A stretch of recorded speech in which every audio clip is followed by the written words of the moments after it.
Shoot. Okay, I think we just went live. Hello everyone, this is Dwight Woods, the Jeet Kune Do Rebel, and we are supposed to do a switcheroo deal here.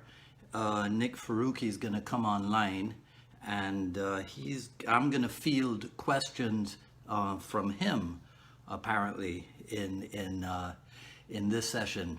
So, hey Glenn, hey Richard, Sifu Greg, how you doing? All right, so Sifu Nik is here. Let's see. We'll take a poll and we'll see who's a better partner, me or Nik Farooqi. I promise you, it's probably going to be you, Sifu Dwight. All right. Sifu Dwight, we meet again. Hey,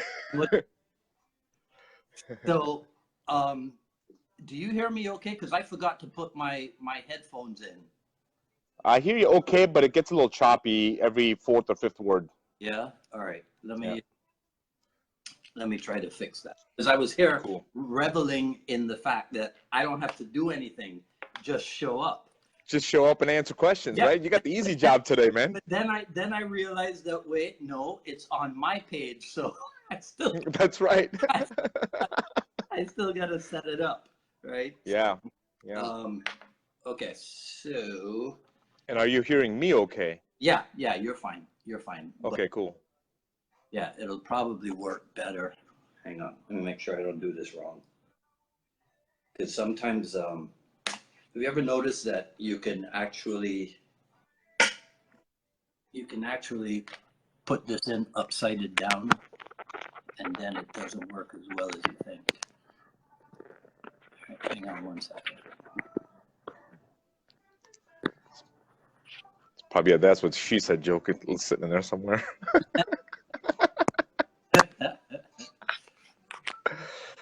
Wait. Okay. All right, cool. I can hear you much better now. Right, yeah. Just the clarity is much better. Okay. All right. Do you do these from do you do these from your home? I do these from 2 offices. So the nice office is in South Miami, right? And then the other one is another spot that I have. And but Richard Torres is saying I got a nice shirt on. Yes, today's a nice shirt on. Today's a red day. And actually, Aliette knows this shirt because I trained her this morning, and so she saw this shirt earlier today.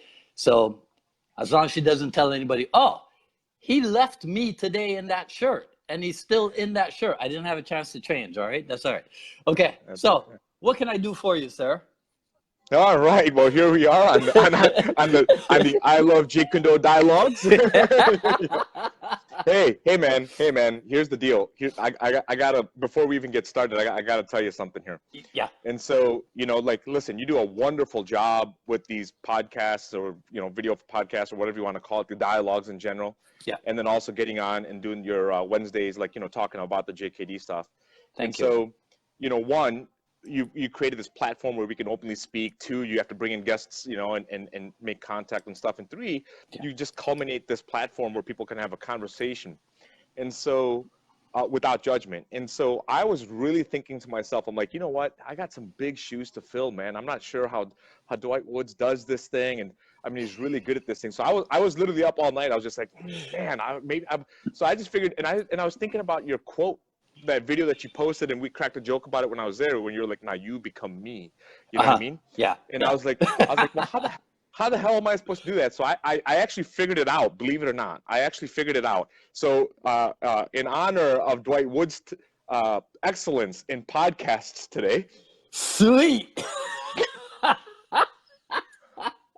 Yeah. That's what I'm talking about.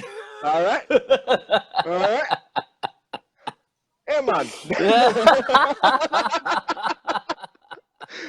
I figured, you know what? If I'm gonna take your job, I might as well. There you go. Dress for the job you want. Dress for the job you want, man. All right. So there's going to be 2 of them. Have you ever seen the Cas Magda version of this? No. I'll send it to you. I'll send it to you. Yeah, Cass. There's a picture of me and Cass outside Cheesecake Factory from Okay. back, yeah, from one of the years that he was here doing the seminar for me. Yeah, yeah. It's kind of funny And he how how that works because, you know, Cass, we were just this past weekend, we were in Coral Springs with Neil Colliff, Neil and Helena Colliff, attending a workshop being taught by Greg Pichardo. And now, so Greg started training in JKD Kali Silat the same week that Helena started training in New York. Oh, okay. Right? Greg is now part of the Cas Magda Bukajalan Silat lineage. Oh. Right? Okay. Yeah. So it's you know, it's one of those. I don't know how much of that there is in other martial art families where somebody who started with you now becomes essentially higher qualified than you in something else, but we still have the mental the open-mindedness to bring somebody who was formerly your student now to your current group of students and have them teach. I think that's awesome. You know, I think that's awesome. Honestly, it's the best. And you know what? And good instructors will encourage their students to go out and train and become, proficient in whatever they want to do. There's no ego behind it. Right. Well, yeah. I mean, and the greatest example of that, of course, is Dan Inosanto, because 100%. Dan Inosanto, so here you are at a seminar, and I'm partnering Dan Inosanto while Chai Surisu is teaching. Right? How crazy is that? Yeah. And that has happened to me when Ajarn Chai was teaching, when Salem Asli was teaching, when Yuri Nakamura was teaching. Dan Inosanto is both their teacher and their student simultaneously. I think that's amazing. It's the best. It's the best. I mean, I don't know. I'm sure it does. I just don't know where other places where that happens. Probably not that often. I think we have a very unique family and a unique thing that honestly I don't see too much of that. Yeah, you look pretty good in that hat. Hey man, I'm just trying to be like, hey, You like that? I thought you'd get a kick out of that. I thought you'd get a kick out of that. You look pretty good. Yeah. I thought I had to come up with the power, man. And you're like Samson. You're like Samson. The longer the hair, the more the power. You got that right. All right, so let's get cracking, huh? Okay, cool. Go. All right. Hey, I actually wanted to start off because, I'd like to get a little bit of Rebel history, more in specific. Obviously, a bunch of us kind of already know your JKD and Kali and Silat background and that kind of thing. But yeah, I think it's really interesting that how you come from Barbados, right, and then how you attached to Guru Inosanto. And so, one, was there quite a bit of JKD and Kali influence in the islands? And then two, why Inosanto? Why not, Jerry Poteet? Why not Ted Wong? Why not any of these other, big names in the JKD families, at least from the original side of things? Okay. There we go. Right. Where's the thing? Prepared, man. March 1976. Okay. Right? So Bruce Lee's been gone less than 3 years. But in here, it's kind of funny, right? So if you see it, it says Jeet Kune Do Beyond Bruce Lee. Right. Okay. I think the subtitle, but then there's another part. There we go. Kali, Rhythm, Weapons, and Death Matches. Right. Now in 76, I didn't pay a whole lot of attention to that Kali part. I really didn't. But I show you this to say that pretty much everything that I had seen, read, followed, heard about pointed to Dan Inosanto more so than anybody else as the what I call the living source of Jeet Kune Do. Right. That's as far as I had seen. And I think it's fairly safe to say that in the 1970s and through probably up to the late 80s or so, he was pretty much the guy. It was afterwards as the seminar careers were born, and as the seminar thing and seminars became a thing, then other people started to come to the forefront. You see, so but for me, everything pointed to Dan Inosanto. So in the islands, no, there was I mean, you know, there was kung fu movies, right? But as far as a specific JKD influence or Kali influence, no, not at all. So then what made you pick that path? I mean, well, were you a martial arts student before, like in something else, traditional arts or something like that? Or like what brought you to JKD in specific then? I don't think that I spent a lot of time non-JKD. Okay. Right? So in other words, I'm pretty sure that the first influence as far as martial art was Bruce Lee. I'm fairly sure. I could be wrong. I may have gotten interested in it for a short period before he came along, right, in 70 or 71 or what have you. I know for sure because we had some American TV shows, right, growing up in Barbados, but I can't say that I was a huge fan of the Green Hornet.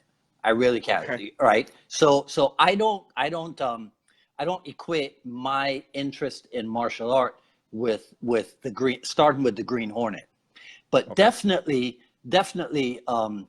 by the time the Big Boss and that stuff came out, I was heavy into it, and Bruce Lee, he just changed my whole approach, the entire approach, away from the flowery kung fu stuff to the more practical and more realistic, I guess we could call it Jun Fan Kung Fu or what have you, right? I don't have, no. I was trying to see if I had a copy of real Kung Fu, Hong Kong Kung Fu. I mean, we were deep into it, man, right? Okay. We were really deep into it. There were 3 cinemas in Barbados that showed double Kung Fu features every week. So okay. we had 6 films to go watch every week, right? So, which is why, you know, I never went to university because too busy at the theater. I was too busy cutting class, right? Yeah. To go watch Kung Fu, right? Who's got time for history and geography and math and all that stuff when there's Kung Fu to be done, right? So I feel like it was practical life training rather than, you know what I mean? Hey, look, college is failing us all. Right. Yeah, so I was not one of those guys at school who knew what he wanted to do after school, right? Okay. Like, you know, doctor and lawyer and what have you. No. I was interested in martial art and who had a party that weekend. But that was pretty much it. There wasn't a whole lot more. So in your era, that was obviously not the Marina Del Rey school for the Inosanto Academy, right? So you used to come in and go where? And for how long? Or did you live there and basically become a student and then teach there like many of the other instructors did at some point? No, I never moved to California, right? I used to work for Eastern Airlines, so I took advantage of travel privileges. So I show you this from 76, but it wasn't until 83 that I went to LA. That was my first time with him. Previous to that, I had spent a few months in Seattle, and I trained with Jesse Glover's little brother, Michael Lee. I trained with him. I didn't get to Taki Kimura's place because, well, I don't remember if it was really hard to find it, right? Like you could I don't think it was listed in like the yellow pages, you know, but my friend had a colleague who knew about Michael Lee, and that's how I got to him. But this guy apparently didn't know anything about Taki Kimura, so I never made it out to the Jun Fan Kung Fu place. But I spent some time with Michael Lee, and then because I was doing my annual pilgrimage to Bruce Lee's gravesite every July 20th. But then in 83, I switched mode and went to Inosanto. And what caused that? What was the just the realization that I wasn't learning more, and I couldn't learn more just from more magazines or more, you know, or reading the Tao of Jeet Kune Do again, or looking at the Wing Chun Kung Fu book or the fighting method. Yeah, you could get pretty far, but you could only get so far. There was no, and then there was nobody to check you, you know, to make sure, right? So I remember, I think it was Sunday, July 24th, 1983. That was the day that I landed there. And everybody's sitting around in the courtyard talking. And then Tim Tackett, wait, is that my end or your end? Nothing's changed on mine. No? And I could still hear and see you just fine. Okay, yeah. I sometimes music bleeds into this headset from somewhere. Anyhow, so we're sitting around talking, and all of a sudden Tim Tackett goes, enough of this crap. And he brings out the duffel bag of focus mitts. And we go into one of the rooms, and we have this impromptu Jun Fan kickboxing session before the official start of the camp. This was Sunday evening that Tim Tackett did that. And so, you know, I mean, and that was, you know, there was a lot of Was that the Wednesday night group? And back in those days, like, did he have that? no. Tim Tackett started that Wednesday night group, or was this predating that? Yeah. This is 1983. I mean, Tim was probably already teaching in his garage, but I don't think that it had been formalized and given a name or what have you. But he was probably already, see, for that camp, Inasano let Larry Hartzell and Tim Tackett, he let them take care of the JKD instruction. And he and Cass Magda just did the Filipino martial arts stuff. Right? Okay. So so even though I was on the Jeet Kune Do quest, I was more interested in training with Dan Inasano and getting what I could from him, and then training with Francis Fong, and then going back home and putting it together, doing the work for myself, putting it together for myself, rather than, I mean, subsequently, of course, I did train with Tackett and Hartzell and other people who were listed as teaching JKD. Right. But as far as initial influence, it was all Inasano.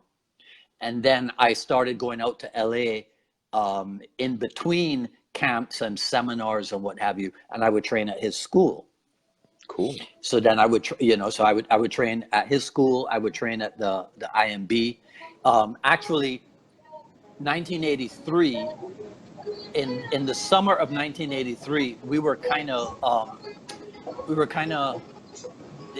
I think by the summer of '84, the Kali Academy had been closed. So when we went over there, it was kind of on the way down, kind of on the way out in the summer of '83. It was done by '84. Okay. Yeah. So I only trained at the Kali Academy once, but then everything else was at the Inasano Academy and the IMB. Okay. Yeah. All right. So you've seen a whole bunch of changes even in the Inasanto, at least in the facility side of things then. Yeah. Let's see. 1, 2, 3. I think 3 different Inasano Academy locations I've seen. Right. Yeah. Yeah. And I was fortunate enough, sometimes when I went out there, I'd get to sit in on his private lessons. Right. Okay. And train and be like his training partner in his private lessons, with Yuri Nakamura, with Edgar Sulite. Right. The only thing I never got to do, I never got to go down to, I think it was called the Muay Thai Academy, because he used to train with Chai, but he trained with this other group also. Master Toddy. I don't know I don't remember the name of the people, but I think it was called the Muay Thai Academy. But but I never got to train with them.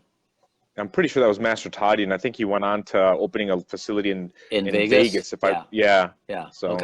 So then are you? So I would assume that you're a lot like many of the other people from the Inasanto lineage, where by osmosis you get exposed to other things. You get exposed to Savat, you get exposed to Muay Thai, you get exposed to, you know, all kinds of Lakali, and I'm assuming that that's where it started with you, and especially with your friendship and history with Cass Magda. Well, Cass is really well known for his Kali. Well, yeah, I think, well, see, here's the thing, yeah. Cass spent 5 years, 5 or 6 years, if I have my math correct, nonstop, 16 hours, 16 waking hours a day with Inasano, 5 years, right? So when I came along in 83, he was Inasano's assistant. Sure. Pretty much everywhere that Inasano went, Cass went also. Yeah, kind of like a Joel or a Daniel Lanero back in the days. Exactly, like Joel Clark does today, right? Yep. But Cass went into the Valley in '88 and started the Magda Institute in '88. So subsequent to that, you know, different people.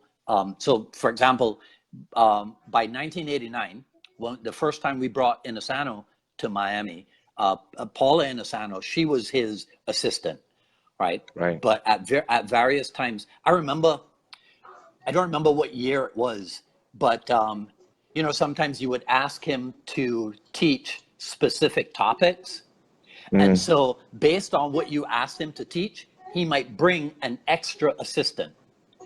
So one year we wanted to do like comparative kickboxing. Okay. So he brought, in addition to Paula, he brought Chad Stahelski. Okay. So that we could take a look at Muay Thai, boxe française, Junfan, and shoot wrestling, right? And then the kickboxing aspect of shoot wrestling. What did you find? I'm curious to hear, like, what the similarities were. What was the differences in those? I mean, because you're not going to get a better lineup to show you. Yeah. You know. Well, I mean, so here's the thing, right? I have been kicked by Chai Sirisu, and I have been kicked by Salem Asli. It's not the same type of power. They're both powerful, but it's not the same type of power, right? So really, to be able to switch the energy in your kicking, like that, that's what Chad Stahelski could do. You see? And I think that that's where today, what we call the STX.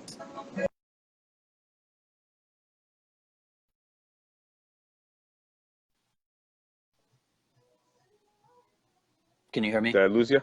Now I can. Yep, you blanked out for just a brief moment. Okay. Yeah.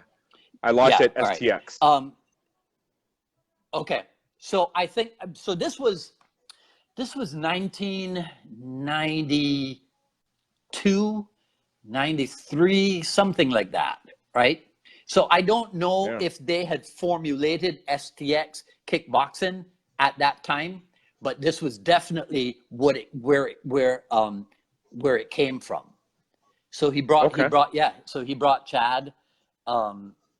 He brought Chad to help show that approach. Which is an enlightening experience all on itself, right? Yeah.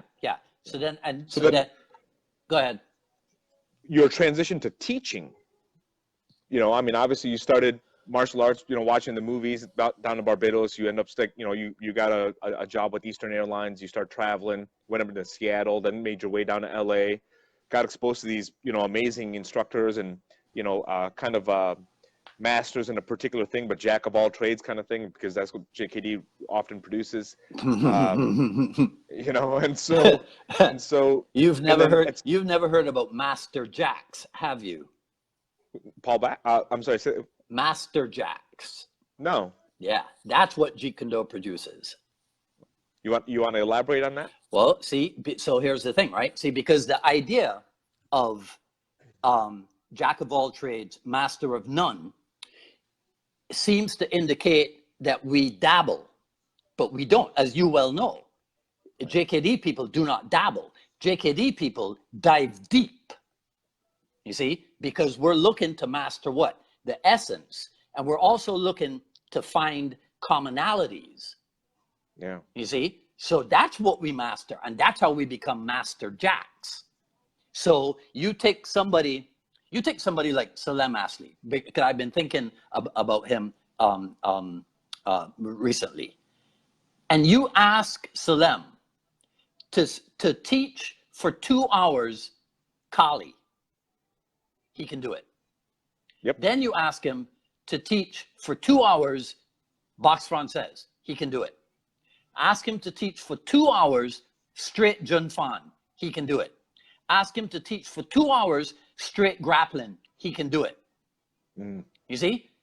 Now, Eric Paulson could do it. A lot of people might not be aware of that, but you could ask Eric Paulson to teach 2 hours of stick and dagger, and he could do it. Yep.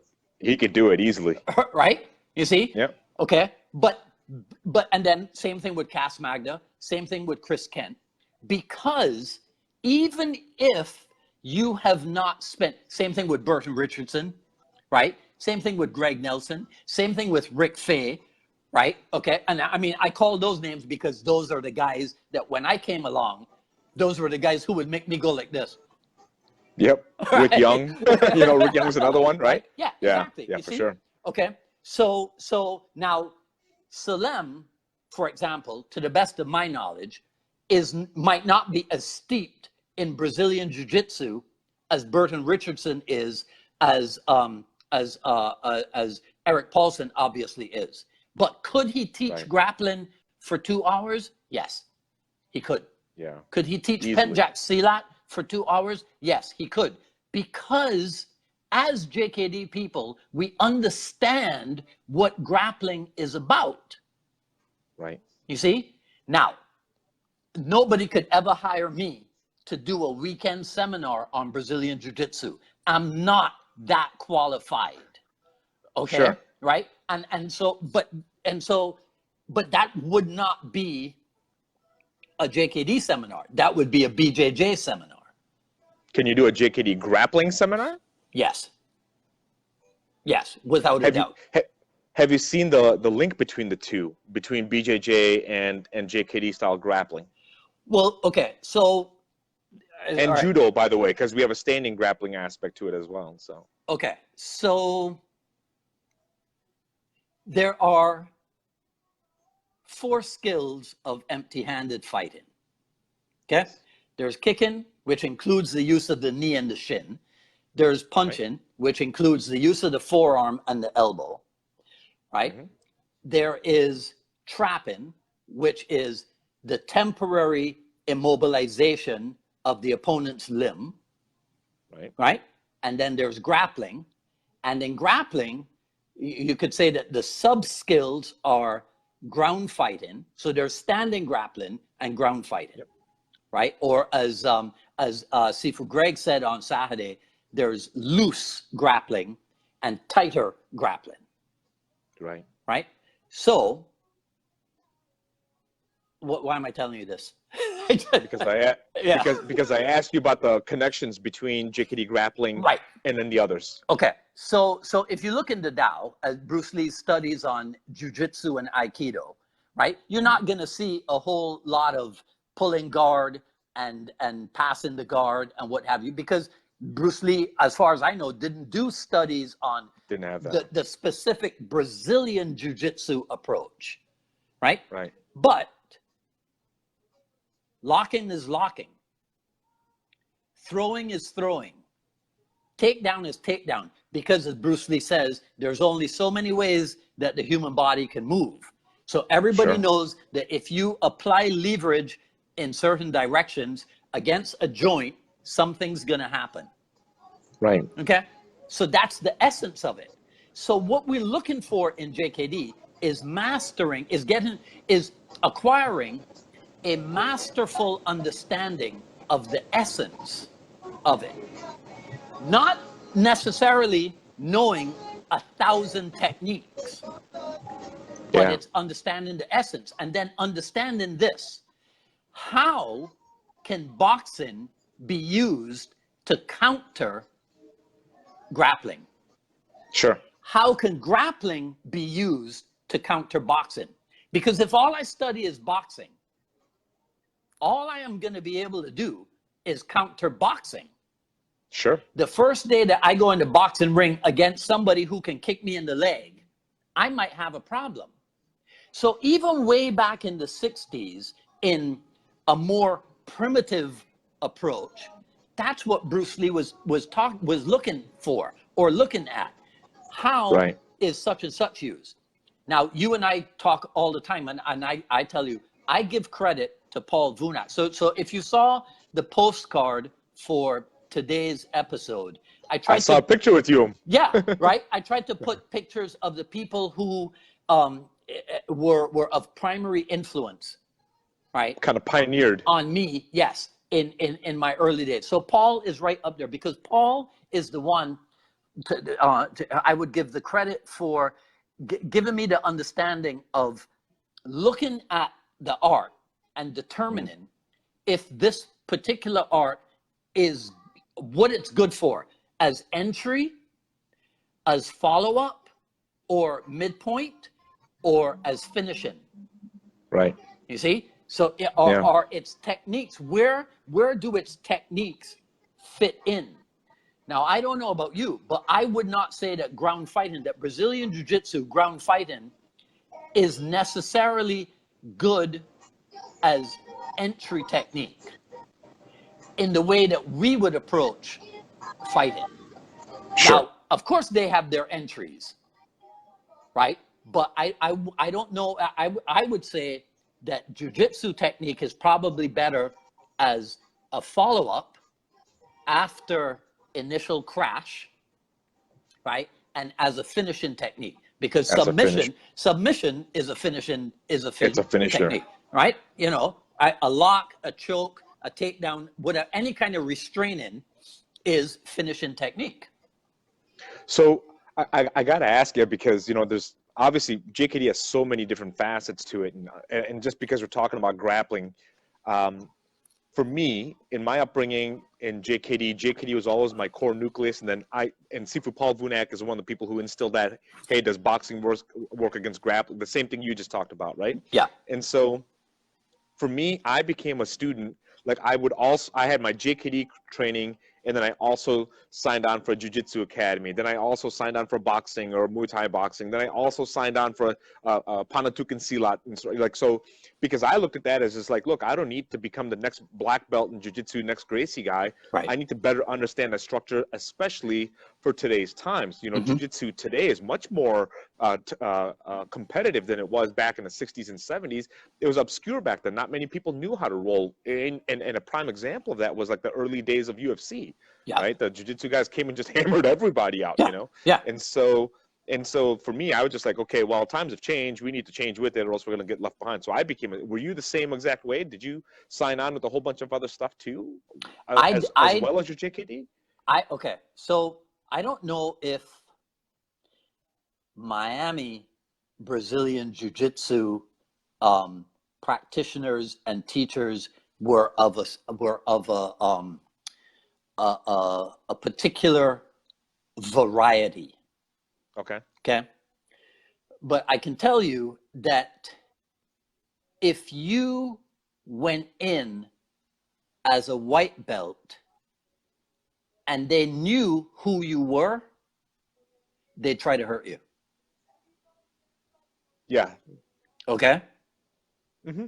Well, my health is of major importance, right, to my ability to make a living. Yeah. So I can't really go somewhere where, you know, they're hunting my head. Sure. And what have you. I'm there. Don't tell them who you were. You got to cut this, man.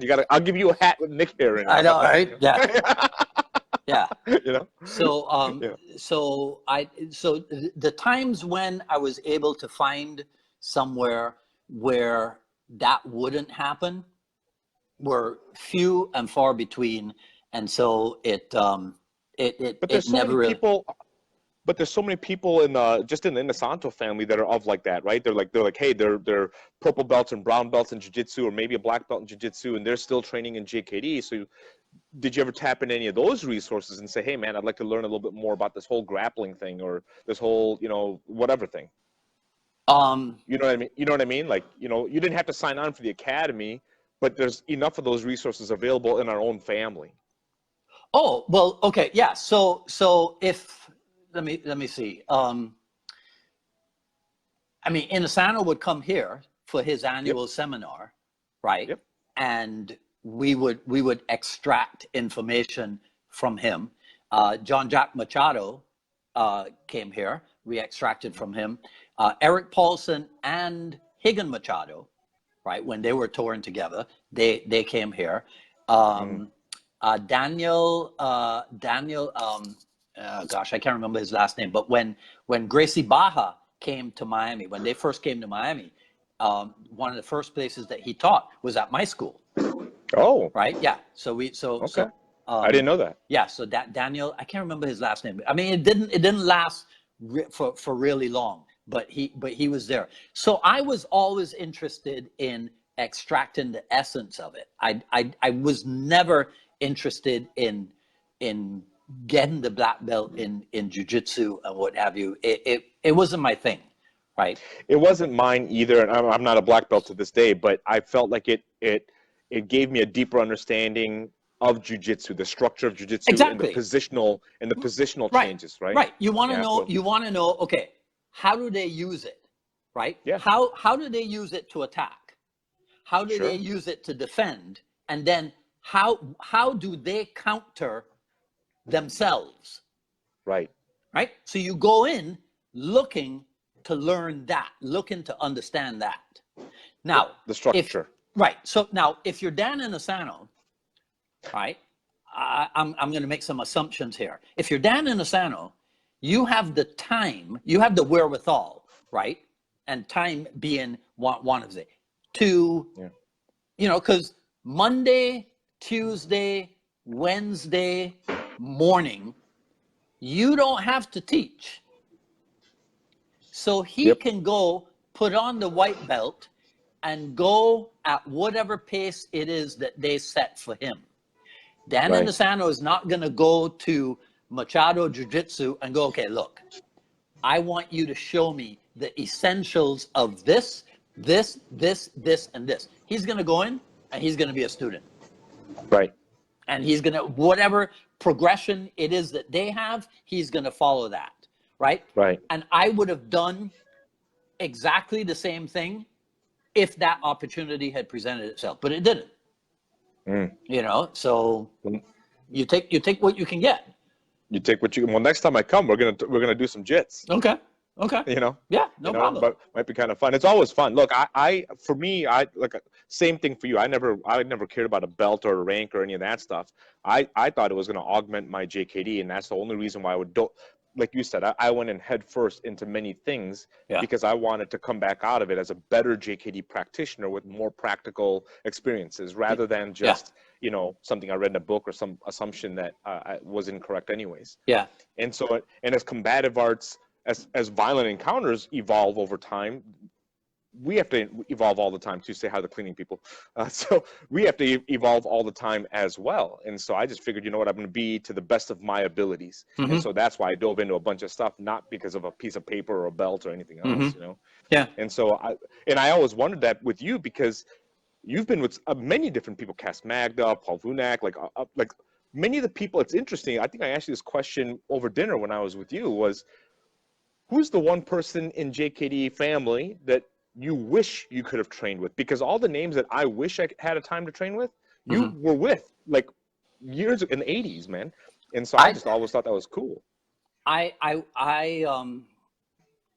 I think about it, I wish I could have spent more time with Chris Kent and Ted Lukai. Why?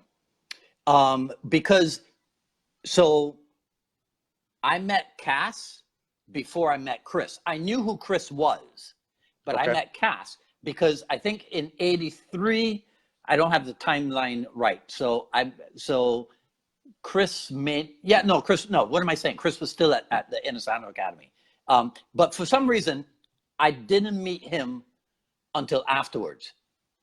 But the first time I saw Chris Kent move, I go, oh, that's where Cass gets his movement from.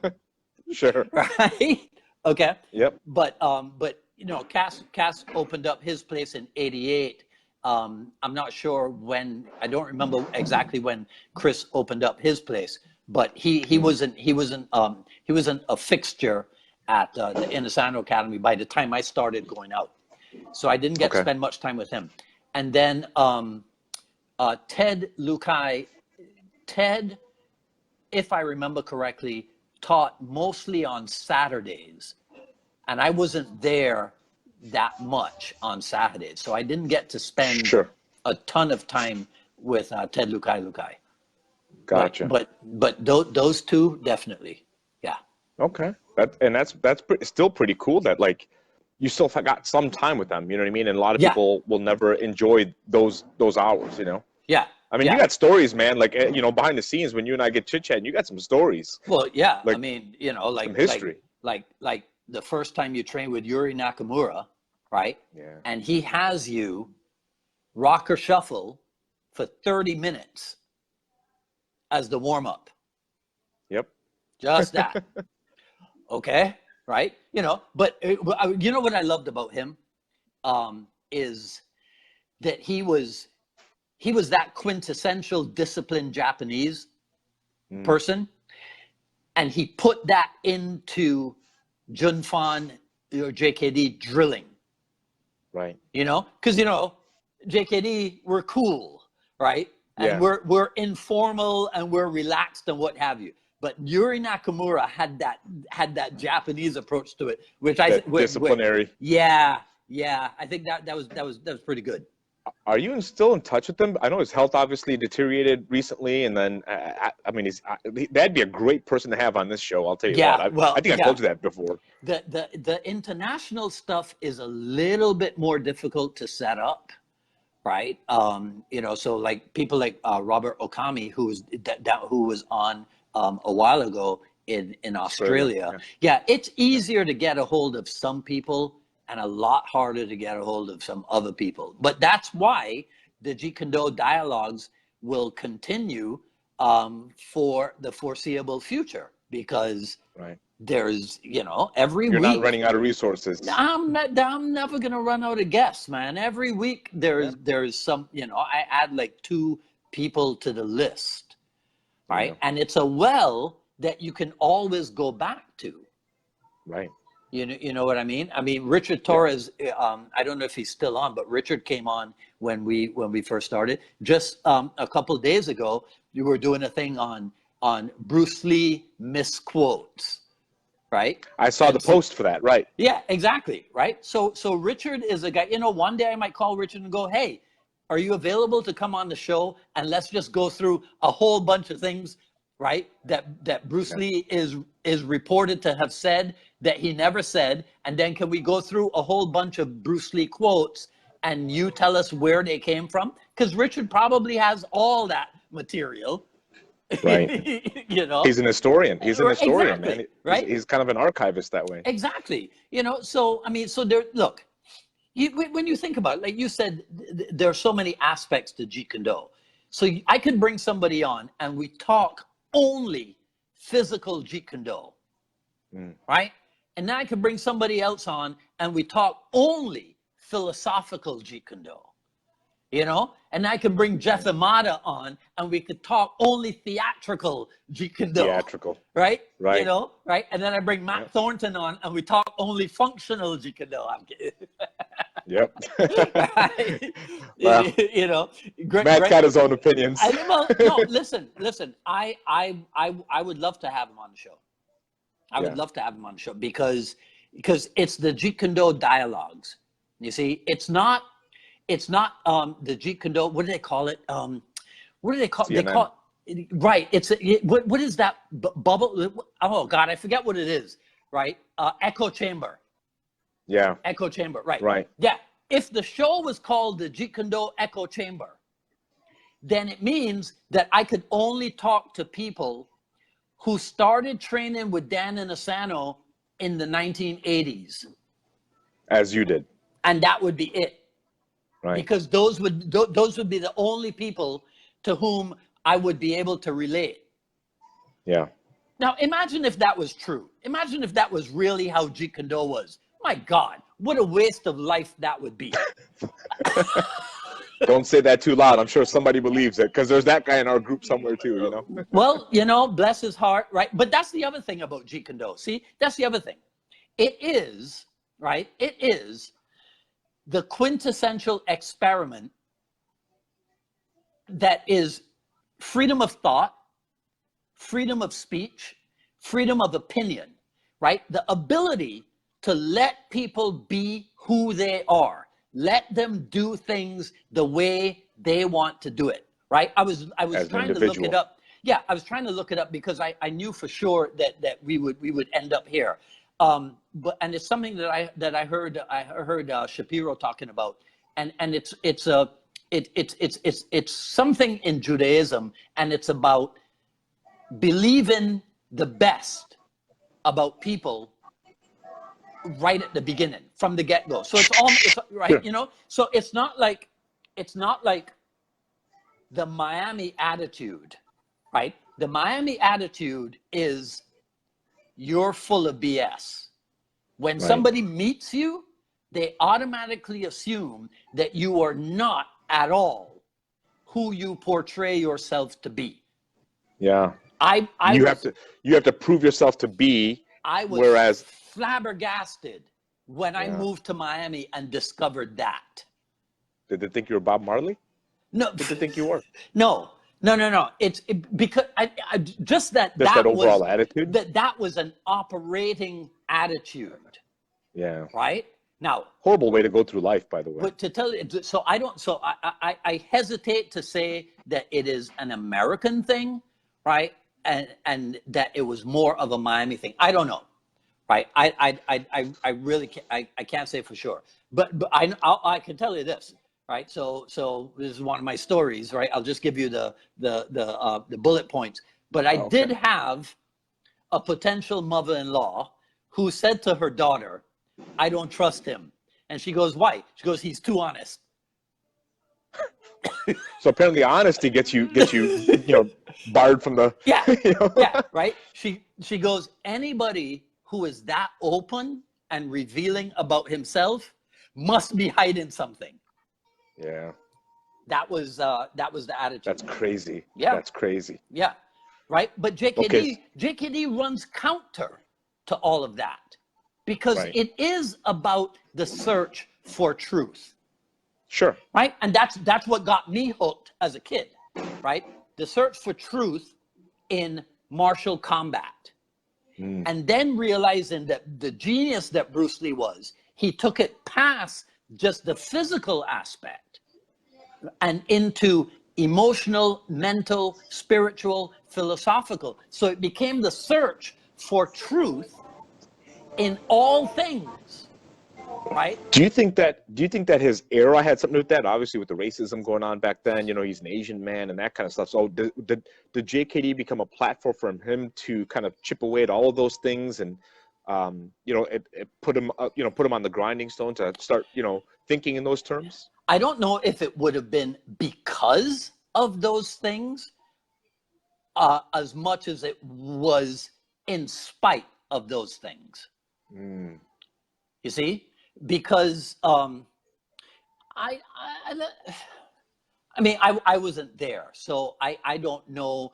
But you do hear the reports of racism in Hollywood, and that's why Bruce Lee couldn't this and Bruce Lee couldn't that, right? And then I remember I was reading something about him shaking his fist as a kid in Hong Kong at the Japanese planes overhead and what have you. Yeah. Right. So obviously there was but sometimes I wonder if Bruce Lee ever sat back and said, "Oh, woe is me, poor Bruce Lee, and the racist attitude towards me." I don't know if he ever thought in those terms. Yeah, I don't think that I don't believe that he would have thought in those terms. It just it didn't show in his behavior otherwise, No, right? Yeah. So But maybe he's the original rebel. Well, that's why Cass Magda said to me, he goes, Dwight, you know, to say JKD Rebel is like saying Duran Duran.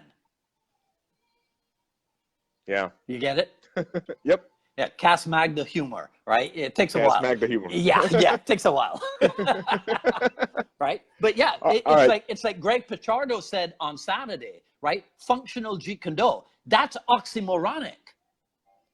You know, Yeah. because what is there? There's JKD. I mean, true JKD is about being functional. You see? So as long as you don't stray off the path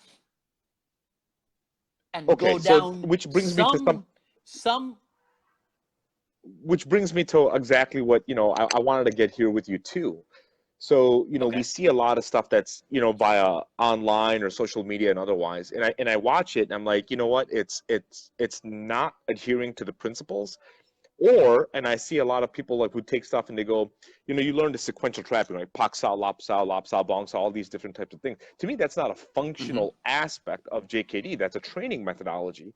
And so I always wonder, you know, like, but people sell that as hey, this is at the core of JKD. This is at the nucleus of JKD. And it's like, yeah, man, but that's not really the fighting aspect of things. So where do you stand as far as that stuff goes? When you see what's coming out right now, you know, and I know we've had some back and, you know, conversations about some of this stuff, but, you know, where do you see the current condition of where we're at in JKD? And then what do you see is coming up in the next, I don't know, 5 years, let's just say?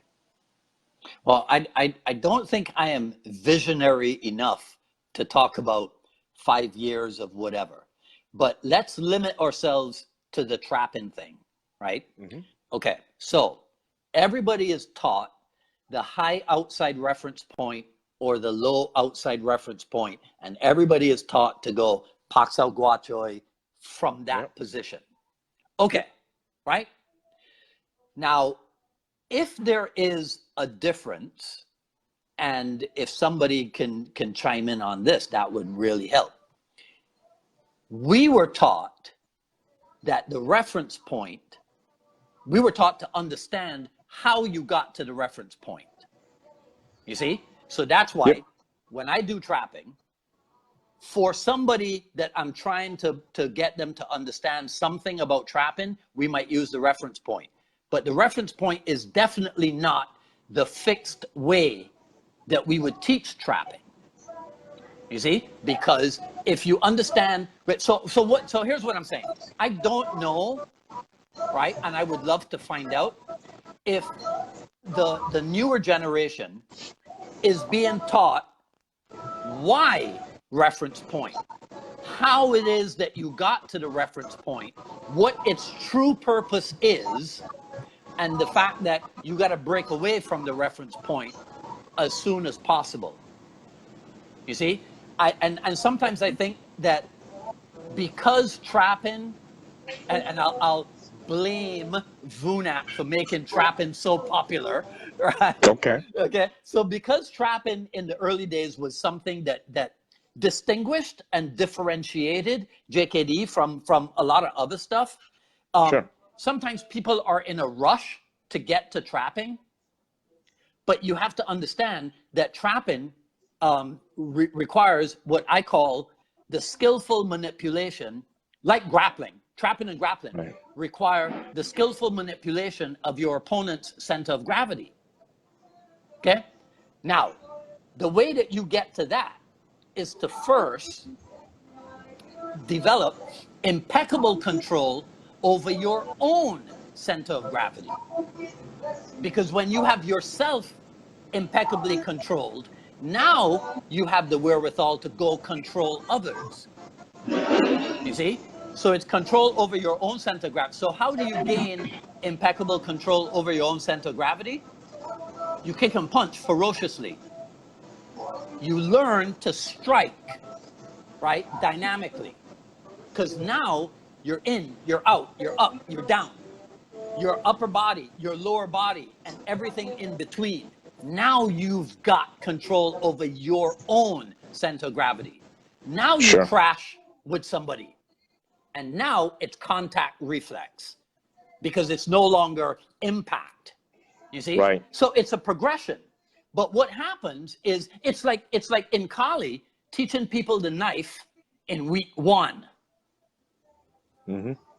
No, you can't do that because they Happens know all the time, though. But It happens all the well, time. again, and maybe, well, like I said, it is developing, right? That's why it's a great experiment. Because if somebody has found a way to teach knife in week 1, right? Mm-hmm. Then more power to them. I'd like to learn how they got that done. But for me, knife is a thing that comes after somebody has been around for a while. Sure, Because, and I agree with that. But there's so much popularity right now. Look, I mean, I'm kind of a living example of this, right? There's so much demand on people wanting to learn edged weapons. That's kind of become one of my shticks, let's just say, and unintentionally. But it's like they don't want to learn the stick. They don't want to learn, basic Eki's pattern and all the vase, and like they just get me to the blade. I don't want to learn anything else. Right. Yeah. Well, now here's the thing. If you're going out and you're teaching law enforcement, right, and you're teaching military, well, yeah, I would make an exception for those people also. I'm not going to tell them, there are no beginner techniques in knife fighting, right? Sure. I'm not going to tell them that because they need it immediately. Right. But a recreational martial artist, the average person off the street that comes to me, right? Look, I'll tell you this. One time, this is any time between 1988 and 1992. This kid comes over to my warehouse, and he wants to learn knife. Okay? So I'm looking at him and we're talking, and I'm thinking, I know this guy from somewhere. And then it dawned on me. Before I moved to Miami, I had made some friends through the airlines who were Taekwondo students. And I used to fly up to Miami, and I used to go watch them in Taekwondo class. And that's where I knew this kid from. And he was the kid who, in the sparring, if you scored a point on him, he would lose it, right? And he would be, and I always wondered, why the hell don't they kick him out of the school? Until one day, I saw him pull up, right? So this is the 1980s. He's like 16, 17. He pulls up in his own BMW. Okay? Not his father's BMW, his own BMW. So that's why they never kicked him out of the school. So years later, he shows up at my place wanting to learn knife fighting. So I have techniques for letting people disqualify themselves. Right? Want to elaborate on that? Well, so it's like the guy who, in the middle of his intro lesson, his intro private lesson, because we used to do the 1 private intro and 2 group classes. That was I think they call it today onboarding, right? Sure. That's like the new thing. So during his private lesson, I would try to show him such and such. And he'd be like, yeah, but what about this? I'd be like, okay, well, yeah, we'll get to that. And then this, right? And then I said to him, I go, okay, so you have any questions for me? He goes, yeah. He goes, can you just show me how to knock people out like Tyson? No. I mean, there's the answer, right? Yeah. I go, okay. I go, shoot, I'm trying to remember what it is I said to him. No, he is the one. This was more direct. I go, you know what? I don't think this is a place for you. So that one, he didn't disqualify himself. I disqualified him. Part of the technique for people disqualifying themselves would be, okay, all right, so here's what we got to do. I want you to come back at such and such. You see? If they showed up after my lecture, right? Because the lecture, at the end of the initial meeting would be, okay, so if you're going to get good at this, you got to be prepared to start at the bottom and go slowly and do this and this before this and this before that. So your next appointment is for this date at this time. Okay. they're not going to show up because I just told them, right, in pre-framing them for meeting number 2, you have to be willing to start at the bottom and take your time and progress, right? Yep. They're going to disqualify themselves if that does not sound like how they want it. If they want to come in at the top, they're not going to show up for their second class. Now, if they do show up for the second class, it means that they have accepted what I suggested. So now we're good to go. Or do you have the other guy who shows up and thinks that I'll put 2-3 weeks in and develop a rapport, and I'm gonna reapproach this thing and see if I can't, drop some information out of you. Have you ever ran into that? I mean, you've owned academies. Let's talk a little bit on the business aspect of things here. I've had plenty of people. Let me kind of give you the back. Yeah, but you're from Chicago. They're pushy up there. We are really pushy up. I'm in Texas now. There's nothing pushy about it. But you have people who come in and you do exactly that. Look, this is the roadmap. Let's just call it. And you give them their next day. They show up, but a month into this thing, 2 weeks into this thing, 3 months into this thing, they default back to what their original purpose was, the way they came in. You know what I mean? Being kind of solo, like blinded on and that kind of thing. Have you ran into that? I had a guy. Not really. Okay. Not really. Because see, you're lucky. I mean, well, because I'm selling myself when they first meet me, right? So they're finding out how I do things. And then when they come to a group class as part of their introductory period, and if I'm teaching the class, then they see how I teach, and so they're finding out what is what. So I think by that time, they probably know, right, that you can't get anywhere with me. I'm not like, Vunak talked about Inasano like this one, right? So Inasano is not openly stubborn, right? But you can't move him, Nope. You can't move him.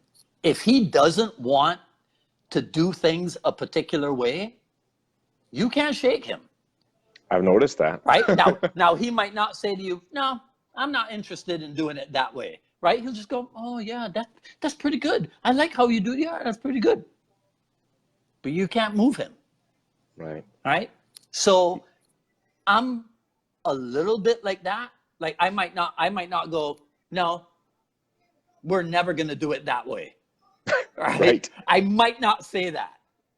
But you will notice after a while that I didn't shift from whatever, right? I mean, but that doesn't mean that I'm inflexible, right? It just means that if I am dead set against something and I have thought it out over a period of time and I have made my decision about such and such, you cannot shake me. Jason Silverman said to me, he goes, okay, I'll give you some time, Dwight, but you will use belts in your school at some point. That's what he said. That's what he said to me. I would have bet him on that one. Right? That's what he said to me. Well, if you count, who's the guy from West Coast Karate that developed the Little Dragons program? Oh, Ernie Reyes. Right? Reyes. Yes. Yeah. So if you count Ernie Reyes Sr., if you count his Little Dragons program, which came with the uniform with belts, then Jason Silverman was right, because we didn't change that Little Dragons uniform. I let the kids wear the belt, but it was because I wanted to get 4, 5, and 6-year-old students and their parents thinking like martial artists. Because I knew that at age 7, when I said to them, okay, you are now out of Little Dragons and you are entering junior Jeet Kune Do.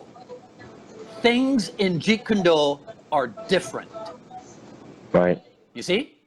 Nobody ever said to me, oh, but we want to stay in the gi with the belts. We like that. Everybody was eager to jump into the academy rank t-shirt and the sweatpants. Right. Right? It was, you know what it was like? It was like Harrison College in Barbados. So when you're in lower first form, second form, third form, you wear the khaki short pants and the khaki shirt. When you enter fourth form, you wear, it's like, what is that? God, what's the thing with the wand and the wizards? Harry Potter. Okay. Right? So don't those kids go to school in a blazer and a white shirt and a tie and gray pants? So when you were promoted to fourth form in the British education system, right, your uniform changed completely. Sure. You see? So I used that visual at my school to take people from Little Dragons, 4, 5, and 6 years of age, into junior JKD at age 7. Okay. So now the little people saw themselves as little versions of the adult JKD, because they noticed that their uniform looked like theirs. So they felt comfortable and they felt like grown-ups. You see? And then anybody who spent 7 years with me in junior JKD and turned 14 now had to be promoted into adult JKD. But it was never, so you know, it's like if you give a kid a junior black belt. When they turn 14, what do? You start them at white belt now, because now they're learning the adult curriculum, or do they get to keep the black belt? How do they do it? Do you know? Most often they start them back over. At white belt? From what I saw. Yeah, that's what happened. My nephew, actually, they did that over, and he went to Korean traditional art school, and then when he went from the junior program into the adult program, they actually started him back over. They said, you can keep your junior black. Right. You're noted for that. But our new curriculum for the adults, you start back here. So that became an adult white, adult, blue, adult whatever, orange, whatever they were doing. And so they put that preface to it up front. So it looked different. Did the belt look different? Were the junior belts all different? Okay. No, it looked different. All right. So that's probably how they got away with it. Differentiated, probably. Yeah. Mm-hmm. Well, I wasn't smart enough to do that, but I never started them at unranked when they turned 14. What we would do is on a Saturday afternoon, everybody who was turning 14, they would come over after class, and I would run them through the adult curriculum. Everything, bang, bang, bang, bang, bang, bang. And wherever they hiccuped, and they were like, what? How? That's the adult rank that they were assigned. You see? So they were starting over, but psychologically they were not damaged by, okay, well, you've put in 7 years and now we're going to discount all those 7 years, right, and start you from the beginning. No, they came in with an adult rank. And more often than not, if you turned 14 with me, you were good enough as a kid to have completed the first year of the adult curriculum, because there was crossover in it. Sure. Yeah, there was crossover in it. That's how it was structured. Did you put those young adults, your 14, 15-year-olds in with your full go adults who were 30, 40, 50 years old maybe? Yeah, I never had a teen group. I tried it, but it didn't really work because they didn't want to train teenager to teenager. Okay. They wanted to train with the older people. Sure. So I never had to do a teen class. No. Interesting. So like, my academies, I never ran kids programs. So all that stuff is fascinating to me. I just never did it because I never wanted to. I wanted the challenge of it, because what I looked at how mainstream martial arts was 70, 80% kids. Sure. And this is what I thought. There's no way that these people are smarter than I am. Or if they are, I got to learn from them because they're obviously doing something right. So even though my emphasis was never to turn unified martial art into a 70-80% kids program, that was never. I wanted to have as sophisticated a kids program as anybody else had. So I sat, you know, at NAPMA and listened and read John Graydon's books about strike testing and this and this and this and this. We did use the same, well, similar phraseology. We did do strike testing. Okay. But we never called the main big test testing. That was evaluations. Sure. You see? Because I wanted proprietary Jeet Kune Do language. So that's why we never had Black Belt Club. Right. You see? Because that's not proprietary JKD language. So you have to absorb what is useful about Black Belt Club. What does it do for the students? What does it do for enrollment at the school? What does it do for curriculum?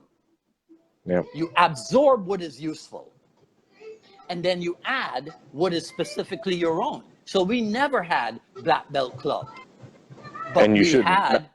Well, I can't say that you shouldn't. Unless you're running, well, you sure can, as long as it's a JKD program. If you're saying, hey, look, I have a kids Taekwondo program, but then, you know, the adults go into JKD or Kali or something else, then okay. You know, like if you have a kids Taekwondo program, then run it like a kids Taekwondo program. You know, it's call it whatever you want to call it.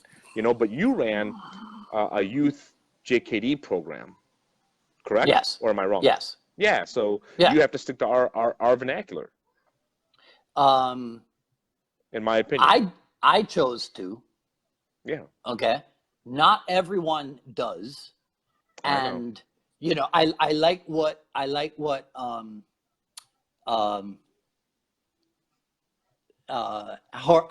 Elmore says. Right? Harley goes, the only people, Dwight, that complain about using belts in JKD are the people who are not making any money. Right? That's right. And he's not wrong. Okay? That's right. He's not wrong, right? But I am someone who, I am an extremist at trying to stay in the middle and find balance. Sure. I'm not an extremist on the left. I'm not an extremist on the right. I am an extremist at being centrist because there is value, right?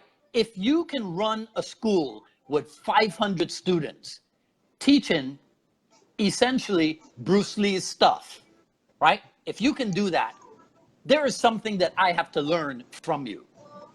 Right. Okay. So I will check it out.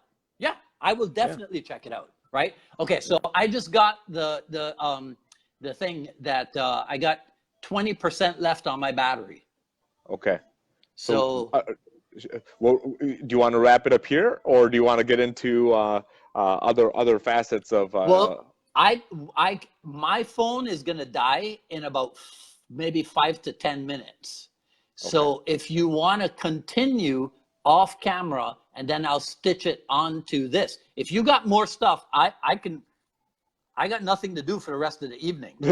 Oh, really? You're just a free man now. You're a free man now. So when this phone dies, I can set up a Zoom thing. Right, we can go on. I'll stitch the two of them together, but I'll keep talking until it dies. Yeah, I'll tell you what. Let's do a Zoom for about another 25-30 minutes. And what I'd like to do is speak with you about some of the business aspects of how you ran your academies, and then also some of the teaching aspects. All right. So anybody who's watching, we're just Sifu Nik and I are just going to keep talking until the screen goes dead, and then then he and I will continue off camera. All right. So you can start. Full version available only if you subscribe to the Dialogues there YouTube you go. channel. There you go. All right. Okay. So what else? Yeah. So let's talk about teaching here, because there's I don't want to call them camps, but there's people who believe that, look, you know, JKD cannot be taught to somebody who does not have previous experience. So they look at it as top down, meaning you have a lifetime worth of other training and other expertise, and then you go back from the top down and refilter that information, and that becomes your JKD. There's other people who say, look, you can start from zero and teach pure JKD. Which one are you? Well, do you believe that you need to have a lot of previous experience before you get into what we do? Okay. So JKD, right, without delving into semantics or terminology or what have you, JKD is the overall art, right? But you know what, okay, so I'll make a comparison. Pencak Silat Sarak. Sarak is the big art. Now, my understanding is this. Paul de Tours created what he called carrier systems. Okay. So Pencak Silat Bukti Negara, Pencak Silat Tongkat, and Pencak Silat Ratu Duri or Ratu Adil. I always forget which one it is. They were like the baby systems for the mother art of Sarak, if I have my facts straight. Okay. So JKD is the big picture. But there are aspects of JKD. So Junfan kickboxing, right, would be a carrier system. Because when I start studying philosophy, I'm not going to understand it at a deep level from day one. Right. You see? So shallow level understanding of JKD is in Junfan kickboxing. And then because we were talking about control over your own center of gravity, a step up is Junfan Gung Fu, which is now kicking, punching is Junfan kickboxing. Okay. Trap and grappling is Junfan Gung Fu. So that's the progression. You see? Okay. And through all of that, the student develops a deeper, more intimate understanding of the art and philosophy of Jeet Kune Do. Sure. So you can start from zero. You can. But you got to know what you're doing. You have to have analyzed what was effective in the way the people that came before us, the karate people, what was effective about the way they structured their stuff. And you absorb what is useful from them. You do not copy them. So the same thing applies to Brazilian Jiu-Jitsu. Unless you decide, no, I am going to keep my BJJ completely separate from whatever else it is that I'm doing. I'm not blending that in with anything else. That's fine, right? But if you're not doing that, then you're going in and you're looking, okay, what is the structure to their approach? So you know, if BJJ has people sparring, aka rolling, in week 1, and you go, oh, and people like that, what is it that I do in Junfan, right, that can apply to that? Right. You see, what do I do? Okay, we should close this up. I'll make up the Zoom thing, right, and then we'll get back together, because now I got 10%. So okay, that's perfect, because I'm gonna use the restroom real quick, and then we'll get back together in just a moment. All right. Okay. All right. Cool. All right. We'll talk in a few. Okay. All right, everybody. So we're running out of power here, so to speak. So Sifu Nik and I will do a Zoom conference off camera, and then I'll stitch that on to this recording and put the whole thing up on the YouTube, and you guys know the deal. All right. Okay. So thanks for hanging out with us for a little bit, and we'll see you on the other side. Take care.